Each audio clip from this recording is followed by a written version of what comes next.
ಎಲ್ಲರಿಗೂ ನಮಸ್ಕಾರ. ವೇಸ್ಟ್ ಬಟ್ಟೆನ ಯಾವ ರೀತಿ ಉಪಯೋಗಿಸ್ಕೊಂಡು ಒಳ್ಳೆ ಸದುಪಯೋಗ ಪಡ್ಕೋಬಹುದು ಅಂತ ಇವತ್ತು ತೋರಿಸ್ತಾ ಇದ್ದೀನಿ.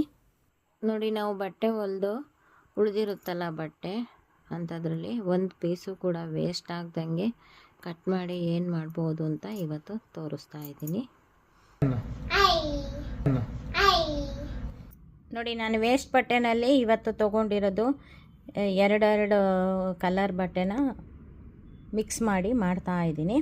ನೋಡಿ, ಇದು ವೈಟ್ ಇದೆಯಾ, ಈ ಕ್ರೀಮ್ ಕಲರ್ ಇದೆಯಲ್ಲ, ಇದು 2 ಬಟ್ಟೆ, ಈ ಬ್ಲೂ 2 ಬಟ್ಟೆ ತೊಗೋಬೇಕು. ಇದು 8 ಇಂಚು ಒಂದು ಪೇರ್ ತೊಗೊಂಡಿದ್ದೀನಿ. ಇನ್ನೊಂದು ಪೇರು 5 ಇಂಚು ತೊಗೊಂಡಿದ್ದೀನಿ. ಇದು ಎಲ್ಲದನ್ನು ಯಾವ ರೀತಿ ಪ್ರಿಪೇರ್ ಮಾಡಬೇಕು ಅಂತಂದರೆ, ನೋಡಿ, ಇದು ಹೀಗೂ 5 ಇಂಚು, ಹೀಗೂ 5 ಇಂಚು ತೊಗೊಂಡಿದ್ದೀನಿ.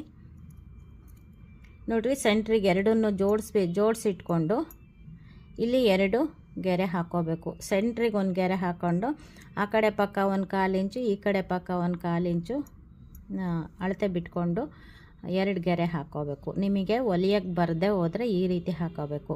ನಿಮಗೆ ಒಂದು ಸ್ವಲ್ಪ ಎಕ್ಸ್ಪೀರಿಯನ್ಸ್ ಇದೆ ಅಂದರೆ ಸೆಂಟ್ರಿಗೆ ಒಂದು ಗೆರೆ ಹಾಕ್ಕೊಂಬಿಟ್ಟು ಈ ಕಡೆ 1/4 ಇಂಚ್ ಬಿಟ್ಟು ಈ ಕಡೆ 1/4 ಇಂಚ್ ಬಿಟ್ಟು 2 ಹೊಲಿಗೆ ಹಾಕ್ಕೋಬೇಕು. ಇದೇ ರೀತಿ ಫಸ್ಟು ಹೊಲಿಗೆ ಹಾಕ್ಕೋಬೇಕು. ಆಮೇಲೆ ಇದನ್ನು ಯಾವ ರೀತಿ ಜೋಡಿಸೋದು ಅಂತ ತೋರಿಸ್ತೀನಿ. ಒಂದೇ ಒಂದು ಪೇರ್ ತೋರಿಸ್ತೀನಿ. ಎಲ್ಲದೂ ಸೇಮ್ ಅದೇ ಥರ ಮಾಡ್ಕೋಬೇಕು. ನೋಡಿ, ಈ ಕಡೆ ಒಂದು ಹಾಕಿದ್ದೀನಿ. ಸೆಂಟ್ರಿಗೆ ಗೆರೆ ಹಾಕ್ಕೊಂಡು ಹತ್ರ ಈ ಕಡೆ 2 ಗೆರೆ ಹಾಕಿರೋ ಹತ್ರ ಆ ಕಡೆ ಒಂದು ಈ ಕಡೆ ಒಂದು ಹಾಕಿದ್ದೀನಲ್ಲ. ಇವಾಗ ನೋಡಿ, ಈ ಸೆಂಟ್ರಿಗೆ ಕಟ್ ಮಾಡ್ಕೋಬೇಕು. ಇಲ್ಲಿ ಗೆರೆ ಹಾಕಿದ್ದೀನಲ್ಲ, ಇಲ್ಲಿಗೆ ಸೆಂಟ್ರಿಗೆ ಕಟ್ ಮಾಡ್ಕೋಬೇಕು. ಇಲ್ಲೂ ಕೂಡ ಇಲ್ಲಿಗೆ ಸೆಂಟ್ರಿಗೆ ಫುಲ್ಲು ಕಟ್ ಮಾಡ್ಕೋಬೇಕು. ಆವಾಗ ಇದೊಂದು ಪೀಸು ಇದು ಒಂದು ಪೀಸು ಆಗುತ್ತೆ. ನೋಡಿ, ಇದು ಒಂದು ಪೀಸ್ ಆಗುತ್ತೆ. ಇದರಲ್ಲಿ ಎರಡು ಸ್ಕ್ವೇರಲ್ಲಿ ಈಗ ಮತ್ತೆ 2 ಸ್ಕ್ವೇರ್ ಬಂತು. ನೋಡಿರಿ, ಇವಾಗ ಜಾಯಿಂಟ್ ಆಗಿರೋ ಅಂಥದ್ದು 2 ಸ್ಕ್ವೇರ್ ಬಂತು. ಇದು ಒಂದು ಸ್ಕ್ವೇರು, ಇದೊಂದು ಸ್ಕ್ವೇರು. ಇದರಲ್ಲೂ ಅಷ್ಟೇ, ಇದು 2 ಸ್ಕ್ವೇರನ್ನು ಜಾಯಿಂಟ್ ಮಾಡಿರೋದ್ರಲ್ಲಿ ಇಲ್ಲಿ 2 ಸ್ಕ್ವೇರ್ ಬಂತು. ನೋಡಿರಿ, ಇವಾಗ 4 ಪೀಸ್ ಆಯಿತು. ಇದೆರಡು. ಇದನ್ನು ಯಾವ ರೀತಿ ಬೇಕಾದರೂ ಜೋಡಿಸ್ಕೊಂಡು ನಾವು ಡಿಸೈನ್ ಮಾಡ್ಕೋಬಹುದು. ಇವಾಗ ನಾನು ಯಾವ ರೀತಿ ಜೋಡಿಸ್ತಾ ಇದ್ದೀನಿ ಅಂತಂದರೆ,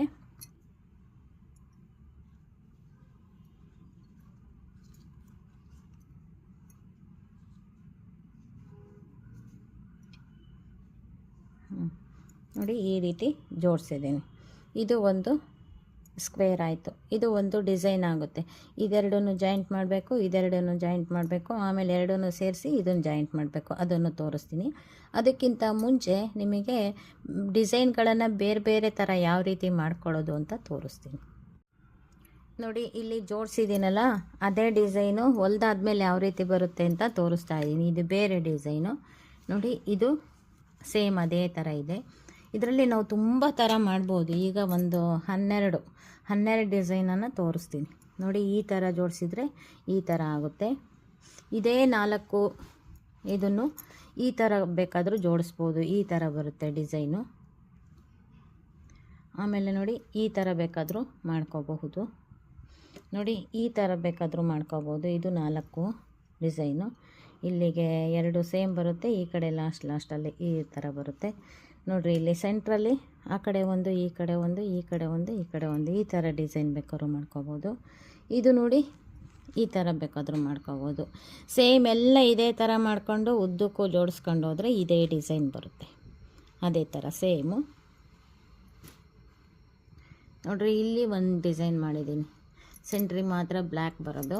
ಸ್ಟ್ರೈಪು ಇದು ಈ ಕಡೆಗೆ ಬರುತ್ತೆ, ಇದು ಈ ಕಡೆಗೆ ಬರುತ್ತೆ, ಇದು ಈ ಕಡೆಗೆ ಬರುತ್ತೆ, ಇದು ಈ ಕಡೆ ಬರುತ್ತೆ. ಅದೇ ಥರ ಲಾಸ್ಟಿಗೆ ಬೇಕಾದರೂ ಮಾಡ್ಕೋಬೋದು. ಇದನ್ನು ಈ ಥರ ಇಲ್ಲಿಗೆ ಮಾಡಿಕೊಂಡು ಇದನ್ನು ಸೆಂಟ್ರಿಗೆ ಬೇಕಾದ್ರೂ ಮಾಡ್ಕೋಬೋದು. ಇಲ್ಲಿ ನೋಡಿ, ಇದು 4 ಡಿಸೈನು. 4 ಸೇರಿಸಿ ಈ ಥರ ಮಾಡಿದ್ದೀನಿ. ಇದರಲ್ಲಿ ನೋಡಿ, ಈ ಥರ ವಿ ಬರೋ ಥರ ಮಾಡಿದ್ದೀನಿ. ಇದರಲ್ಲಿ ನೋಡಿರಿ, ಈ ಥರ ಮಾಡಿದ್ದೀನಿ. ಇದು 4 ಈ ಕಡೆಗೆ ಮೇಲ್ಭಾಗಕ್ಕೆ ಬರೋದು, ಇದು ಈ ಕಡೆಗೆ ತೋರಿಸೋ ಥರ.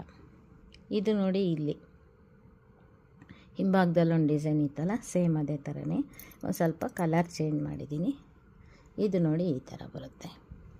ಇದೆರಡು ವಿರುದ್ಧವಾಗಿ ಒಂದು ಕಲರು, ಇದು ವಿರುದ್ಧವಾಗಿ ಒಂದು ಕಲರು. ಇದೇ ಥರ ಡಿಸೈನ್ ಯಾವ ಥರ ಬೇಕಾದರೂ ಜೋಡಿಸ್ಕೋಬೋದು. ಅದನ್ನು ನಾನು ಇವಾಗ ಈ ರೀತಿ ಡಿಸೈನ್ ಮಾಡಲಿಕ್ಕೆ ಜೋಡಿಸ್ಕೊಳ್ತಾ ಇದ್ದೀನಿ. ಇದನ್ನೇ ನಾವು ಬೇರೆ ಬೇರೆ ಥರ ಜೋಡಿಸಿದರೆ ಬೇರೆ ಬೇರೆ ಥರ ಡಿಸೈನ್ ಬರುತ್ತೆ. ಇದೇ 4 ಬೇರೆ ಬೇರೆ ಥರ ಜೋಡಿಸಿದರೆ ಬೇರೆ ಬೇರೆ ಥರ ಬರುತ್ತೆ. ಇವಾಗ ಇದನ್ನು ನಾನು ತೋರಿಸ್ತಾ ಇದ್ದೀನಿ ನೋಡಿ. ಇದೆರಡು ಪೀಸು ಜಾಯಿಂಟ್ ಮಾಡಿದ್ದೀನಿ, ಇದೆರಡು ಪೀಸು ಜಾಯಿಂಟ್ ಮಾಡಿದ್ದೀನಿ. ಇವಾಗ ಇದನ್ನು ಸೆಂಟ್ರಿಂಗ್ ಮಾಡ್ಕೊಂಡು ಇವೆರಡೂ ಸೇರಿಸಿ ಈ ರೀತಿ ಜಾಯಿಂಟ್ ಮಾಡಬೇಕು ನೋಡಿ. ಇವಾಗ ಜಾಯಿಂಟ್ ಮಾಡಿದ್ದೀನಿ. ಇದು ಸೆಂಟ್ರಲ್ಲಿ ಇದು ಸರಿಯಾಗಿ ಬರೋ ಹಾಗೆ ಜೋಡಿಸ್ಕೋಬೇಕು ನೋಡಿ. ಈ ಕಡೆ ಲಾಸ್ಟಿಗೆ ಹಿಂಗೆ ಕಚ್ಚಾ ಉಳಿದಿರುತ್ತೆ ಎಲ್ಲ ಕಡೆನೂ, ಅದನ್ನು ಕೂಡ ಕಟ್ ಮಾಡ್ಕೋಬೇಕು. ಇವಾಗ ಸ್ಕ್ವೇರು ಕರೆಕ್ಟಾಗಿ ಆಯಿತು.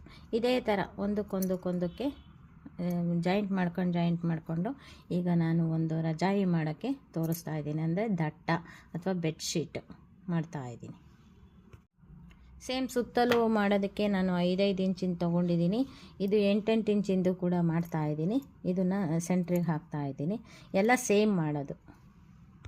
ನಾನು ಬಟ್ಟೆ ಹೊಲಿದು ಉಳಿದಿರೋ ಅಂಥ ಪೀಸ್ಗಳನ್ನು, ಅಂದರೆ ಚೂಡಿದಾರ್ ಹೊಲಿದಾಗ ಆ ಕಡೆ ಪಕ್ಕ ಈ ಕಡೆ ಪಕ್ಕ ಎಲ್ಲ ಉಳಿದಿರುತ್ತಲ್ಲ ಬಟ್ಟೆ, ಅದನ್ನೇ ಜೋಡಿಸಿ ಇಟ್ಕೊಂಡು ಒಂದು ಬೆಡ್ಶೀಟ್ ಥರ ಮಾಡ್ತಾಯಿದ್ದೀನಿ. ಇದರಲ್ಲಿ ತುಂಬ ಬಟ್ಟೆಗಳಿರಲ್ಲ, ಎಷ್ಟೆಷ್ಟು ಬೇಕೋ ಅಷ್ಟೆಷ್ಟೇ ಇರುತ್ತೆ. ಅದನ್ನೇ ಹೊಂದಾಣಿಕೆ ಮಾಡಿಕೊಂಡು ಈ ರೀತಿ ಮಾಡಿದ್ದೀನಿ. ತುಂಬ ಚೆನ್ನಾಗಿ ಬರುತ್ತೆ. ಆಮೇಲೆ ಇದಕ್ಕೆ 2 ಸೀರೆ ಹಾಕಿದ್ದೀನಿ ಕೆಳಗಡೆ. ಇದು ಒಂದು ಕೇಸರಿ ಕಲರ್ದು 2 ಪದರ, ಗ್ರೀನ್ ಕಲರ್ದು 2 ಪದರ ಹಾಕಿದ್ದೀನಿ. ಅದ್ರ ಮೇಲೂ ಹೀಗೆ ಹಾಸಿದ್ದೀನಿ. ಎಲ್ಲ ಹೊಲ್ದಿದ್ದೀನಿ. ಇದನ್ನು ಹೊಲಿಯೋದನ್ನು ಕೂಡ ತೋರಿಸಿದ್ದೀನಿ ನಾನು ನೋಡಿ. ಈ ರೀತಿ ಮಾಡಿ ಇದಕ್ಕೆ ಅಂಚು ಕಟ್ಬಿಟ್ರೆ ಇದು ಒಂದು ಒಳ್ಳೆ ಬೆಡ್ಶೀಟ್ ಆಗುತ್ತೆ. ಚೆನ್ನಾಗೂ ಕಾಣುತ್ತೆ, ಕಲರ್ಫುಲ್ಲಾಗಿರುತ್ತೆ. ಜಾಸ್ತಿ ಬಟ್ಟೆ ತೊಗೊಂಡು ಈ ಥರ ಕೂಡ ಮಾಡ್ಕೋಬೋದು. ಇದು ನಾನು ಉಳಿದಿರೋ ವೇಸ್ಟ್ ಬಟ್ಟೆನಲ್ಲಿ ಮಾಡಿರೋದು, ಅಂದರೆ ಹೊಸ ಬಟ್ಟೆನೇ ವೇಸ್ಟು, ಬೇರೆ ಯಾವುದಕ್ಕೂ ಬಳಸೋಕ್ಕೆ ಬರೋಲ್ಲ. ಚೂಡಿದಾರಲ್ಲಿ ಸಾಮಾನ್ಯ ಮಿಕ್ಕುತ್ತೆ ಆ ಕಡೆ ಈ ಕಡೆ ಎಲ್ಲ. ಕೆಲವೊಂದು ಲೈನಿಂಗ್ ಬಟ್ಟೆನೂ ಇದೆ, ಕೆಲವೊಂದು ಡಿಸೈನ್ ಬಟ್ಟೆನೂ ಇದೆ ನೋಡಿ. ತುಂಬ ಚೆನ್ನಾಗಾಗುತ್ತೆ, ಸಖತ್ತಾಗಿರುತ್ತೆ. ಮನೆಯಲ್ಲಿ ಬಿಡುವಿನ ವೇಳೆಯಲ್ಲಿ ಮಾಡಿದರೆ ತುಂಬ ಚೆನ್ನಾಗಿರುತ್ತೆ. ಇವಾಗ ಇದಕ್ಕೆಲ್ಲ ಪಿನ್ನ ಹಾಕ್ಕೊಂಡು ಬರಬೇಕು. ಇಲ್ಲಿ ಉದ್ದುದ್ದಕ್ಕೆ ಪಿನ್ನ ಹಾಕ್ಕೊಂಡು ಬಂದು, ಆಮೇಲೆ ನಾನು ಯಾವುದು ಕೈಯಲ್ಲಿ ಹೊಲಿದಿಲ್ಲ, ಕೈಯಲ್ಲಿ ಹೊಲಿಯಲ್ಲ, ಎಲ್ಲ ಮಿಷನಲ್ಲೇ ಜಾಯಿಂಟ್ ಮಾಡ್ತೀನಿ. ಈಗ ನೋಡಿ, ಇಲ್ಲಿಗೆ ಒಂದು ಲೈನ್ ಹಾಕಿಬಿಟ್ರೆ ಇಲ್ಲಿಗೆ ಒಂದು ಲೈನು, ಅಂದರೆ ಎರಡನ್ನು ಅಷ್ಟನ್ನು ಸೇರಿಸಿ ಈಗ ನೋಡಿ ಈ ರೀತಿ ಇದೆ, ಬಿಡಿ ಬಿಡಿಯಾಗಿದೆ ನೋಡಿ. 2 ಸೀರೆ ಹಾಕಿದ್ದೀನಿ. 2 ಮೀಟ್ರು ಇದು ಲೆಂತ್, 2 ಮೀಟ್ರ್ ಇದೆ. ಪನ್ನ ಮಾತ್ರ ಸೀರೆ ಪನ್ನ ಎಷ್ಟಿದೆಯೋ ಅಷ್ಟೇ ಇದೆ. ಇಲ್ಲಿಂದ ಇಲ್ಲಿಗೆ 2 ಮೀಟ್ರ್ ತೊಗೊಂಡಿದ್ದೀನಿ. ಸಾಕಾಗುತ್ತೆ 2 ಮೀಟ್ರು, ಸಖತ್ತಾಗಿ ಬರುತ್ತೆ.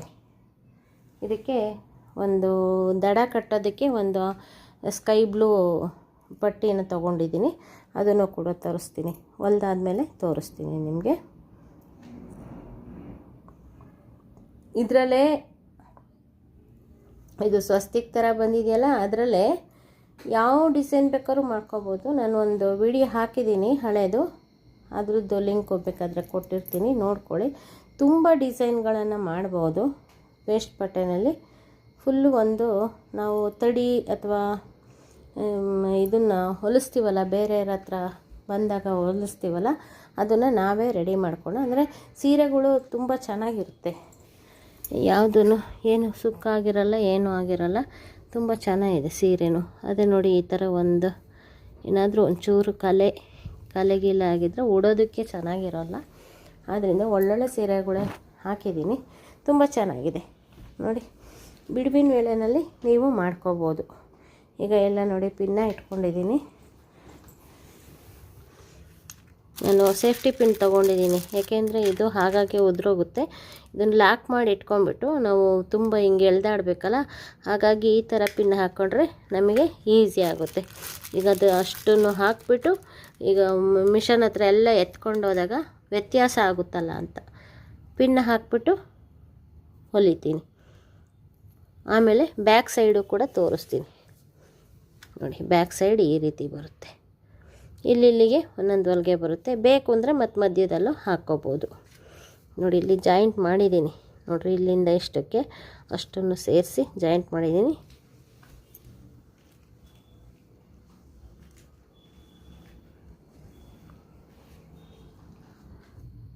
ನೋಡಿ ಇದರಲ್ಲಿ ಇದು ಒಂದು ಸ್ಕ್ವೇರಿಗೆ ಎಷ್ಟು ಬಟ್ಟೆ ಬೇಕಾಗುತ್ತೆ ಅಂತ.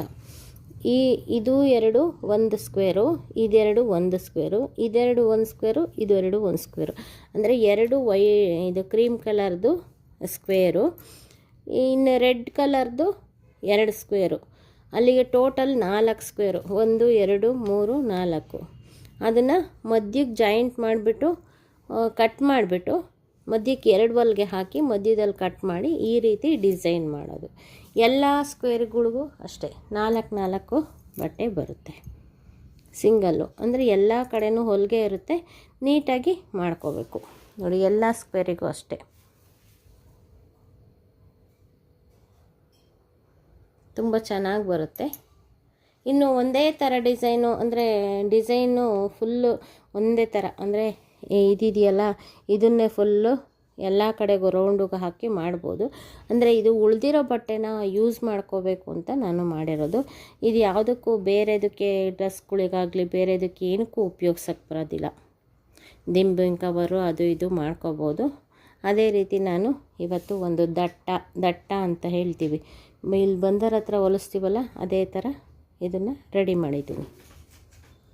ನೋಡಿ ಇಲ್ಲಿ ಇದು ಒಂದು ಪದರ, ಈ ಸೀರೆ ಒಂದು ಪದರ, ಇದು ಈ ಸೀರೆದು 2 ಪದರ, ಈ ಸೀರೆದು 1 ಪದರ, ಟೋಟಲ್ಲು 5 ಆಗುತ್ತೆ.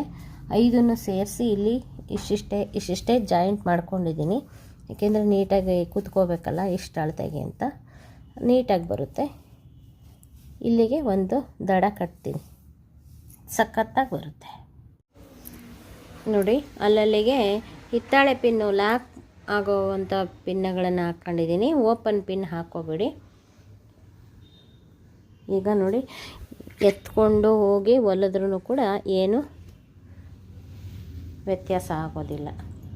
ಈಗ ಮಿಷನಲ್ಲಿ ಹೊಲಿಯೋಣ. ಈಗ ಒಂದು ಕಡೆ ದಡನ ನಾನು ಕ್ಲೀನಾಗಿ ಇಟ್ಕೊಂಡು ಏನು ಈಚೆ ಕೊಚ್ಚ ಬರ್ದಂಗೆ ಕ್ಲೀನಾಗಿ ಇಟ್ಕೊಂಡು ಹೊಲ್ಕೊಂಡಿದ್ದೀನಿ. ಈಗ ಇನ್ನೊಂದು ಕಡೆ ದಡ ಬರುತ್ತಲ್ಲ ಅಲ್ಲಿ ಒಂದು ಸ್ವಲ್ಪ ವ್ಯತ್ಯಾಸ ಬಂದಿರುತ್ತೆ. ವ್ಯತ್ಯಾಸ ಬಂದಿದ್ದನ್ನೆಲ್ಲ ಕಟ್ ಮಾಡ್ಕೋಬೇಕಾಗುತ್ತೆ. ಇದು ಕೆಳಗಡೆದು ಫುಲ್ ಕ್ಲೀನಾಗಿರುತ್ತೆ, ಇದು ಒಂದು ಸ್ವಲ್ಪ ಹೊಲ್ದಿರೋದು ಎಕ್ಸ್ಟ್ರಾ ಬಂದಿರುತ್ತೆ. ನೋಡಿ ಇಲ್ಲಿದೆ ಸೀರೆ, ಇದು ಫುಲ್ ಏಕೆಂದರೆ ಒಂದೇ ಪನ್ನ ನೀಟಾಗಿ ಫುಲ್ ಅಂಚೆ ಇರೋದು, ಏನು ಕಟ್ ಮಾಡಿಲ್ವಲ್ಲ. ಒಂದು ಸ್ವಲ್ಪ ಸುಕ್ಕಿದ್ರೂ ನಾವು ಐರನ್ ಮಾಡಿ ಇಟ್ಕೊಂಡು ಈ ಅಂಚೆ ಇಟ್ಕೊಂಡ್ರೆ ಇದು ಕರೆಕ್ಟಾಗಿ ಬರುತ್ತೆ. ಇದು ಎಕ್ಸ್ಟ್ರಾ ಆಗುತ್ತೆ. ಇವಾಗ ಎಕ್ಸ್ಟ್ರಾ ಕಟ್ ಮಾಡ್ಕೊಂಬಿಟ್ಟು ದಡ ಕಟ್ಟೋದು. ನೋಡಿ ಇಲ್ಲಿ ಎಡ್ಜಲ್ಲಿ ಕರೆಕ್ಟಾಗಿತ್ತು ಒಂದೇ ಸಮ. ಈ ಕಡೆ ನೋಡಿ ಇಲ್ಲಿಂದ ನೀಟಾಗಿ ನೀವ್ಕೊಂಡ್ರೆ ಈ ಕಡೆ ಸೀರೆ ಬಟ್ಟೆ ಉಳಿಯುತ್ತೆ. ಅದರಿಂದ ಫಸ್ಟೇ ನೀವ್ಕೊಂಡು ಒಂದು ಔಟ್ಲೈನ್ ಹಾಕ್ಕೊಂಡು ಆಮೇಲೆ ಹೊಲಿಬೇಕು. ನೋಡಿ ಈಗ ಪೀಸ್ ಕಟ್ತಾ ಇದ್ದೀನಿ, ಒಳಭಾಗಕ್ಕೆ ಕಟ್ಕೊಳ್ತಾ ಇದ್ದೀನಿ. ನೋಡಿ ಇಲ್ಲಿ ಒಂದು ಸ್ವಲ್ಪ ಮಡಿಸಿ ಮೇಲ್ಭಾಗಕ್ಕೆ ಮಡಿಸಿ ಹೊಲಿತೀನಿ. ಅರ್ಧ ಇಂಚು ಕೂಳೆ ಇರೋ ಹಂಗೆ ಹೊಲಿತಾ ಇದ್ದೀನಿ. ಅಂದರೆ ನಾವು ಇಲ್ಲಿ ಹೊಲಿಗೆ ಡಿಸ್ಟೆನ್ಸು ಅರ್ಧ ಇಂಚು ಬಿಡಬೇಕು ಕೂಳೆ, ಏಕೆಂದರೆ ಯಾವುದೇ ಬಟ್ಟೆ ಹಿಂಜಬಾರ್ದು. ನೋಡಿ ಇಲ್ಲಿಗೊಂದು ಇದೇ ಥರ ಒಂದು ಬಾಕ್ಸ್ ಇದೆಯಲ್ಲ ಫುಲ್ಲು ಸ್ಕ್ವೇರು, ಅಲ್ಲೇ ಬಾಕ್ಸಿಗೆ ಉದ್ದಕ್ಕೂ ಹೊಲಿಗೆ ಹಾಕಿದ್ದೀನಿ. ಬ್ಯಾಕಲ್ಲೂ ಕೂಡ ನೋಡಿ ಏನು ಸುಕ್ಕು ಬರೋದಿಲ್ಲ. ಅದೇ ರೀತಿ ನೋಡಿ ಇಲ್ಲೊಂದಿದೆ ಇಲ್ಲೊಂದಿದೆ, ಅಷ್ಟಕ್ಕೂ ಇಷ್ಟಿಷ್ಟು ಅಂತರ ಬಿಟ್ಟು ಒಂದೊಂದು ಹೊಲಿಗೆ ಹಾಕಿದ್ದೀನಿ. ನೀಟಾಗೂ ಕಾಣಿಸುತ್ತೆ. ನೀವು ಸೀರೆದೇ ಬೇಡ ಅಂತಂದರೆ ಬೇರೆ ಬಟ್ಟೆನ ಒಂದು ಯಾವುದೋ ಪ್ಯಾಂಟಿನ ಬಟ್ಟೆ ಆಗಲಿ ಬೇರೆ ಯಾವುದಾದ್ರೂ ಬಟ್ಟೆ ಆದರೂ ಈ ಕಡೆಗೆ ಹಾಕೋಬೋದು, ಆವಾಗ ಇನ್ನೂ ತುಂಬ ಸೊಗಸಾಗಿ ಕಾಣಿಸುತ್ತೆ. ನೋಡಿರಿ ಇದಕ್ಕೆ ಸೈಡಿಗೆ ಒಂದು ಪಟ್ಟಿ ತೊಗೊಂಡಿದ್ದೀನಿ. ಫುಲ್ಲು ಸೀರೆ ಪನ್ನ ಇರುತ್ತಲ್ಲ, ಫುಲ್ 5 ಮೀಟ್ರ್ ಸೀರೆ ಇರುತ್ತಲ್ಲ, ಆ ಕಡೆ 2.5 ಮೀಟ್ರು, ಈ ಕಡೆ 2 ಮೀಟ್ರು, ಈ ಕಡೆ 2 ಮೀಟ್ರು, ಈ ಕಡೆ 1 ಮೀಟ್ರು, ಆ ಕಡೆ 1 ಮೀಟ್ರು, ಟೋಟಲಿ 4 2 6 ಮೀಟ್ರು ಬೇಕು. 6-7 ಮೀಟ್ರು ಬೇಕಾಗುತ್ತೆ. ಈ ಥರ ಹರ್ಕೊಂಡಿದ್ದೀನಿ ಸೀರೆನಲ್ಲೇ. ಇದರಲ್ಲಿ ಒಂದು ಇಷ್ಟುದ್ದ ಪೈಪಿಂಗ್ ಬಂದಂಗೆ ಬರುತ್ತೆ. ನೋಡಿರಿ ಇಷ್ಟಾಗಲ್ಲ, ಇದಕ್ಕೂ ಕಡಿಮೆ ಬಂದರೆ ಸಾಕು, ಇಷ್ಟಾಗಲ್ಲ ಪಟ್ಟಿ ಬಂದರೆ ಸಾಕು, ತುಂಬ ಚೆನ್ನಾಗಾಗುತ್ತೆ. ನೋಡಿ ಈ ಕಡೆ ಪಟ್ಟಿ ಹಚ್ಕೊಳ್ಳೋದಕ್ಕಿಂತ ಮುಂಚೆ ಎರಡನ್ನೂ ಸೇರಿಸ್ಕೊಂಡು ಜಾಯಿಂಟ್ ಮಾಡ್ಕೊಳ್ತೀನಿ. ಏಕೆಂದರೆ ಇದು ಒಂದು ಸ್ವಲ್ಪ ವ್ಯತ್ಯಾಸ ಇರುತ್ತೆ, ಕಟ್ ಮಾಡ್ಕೋಬೇಕು.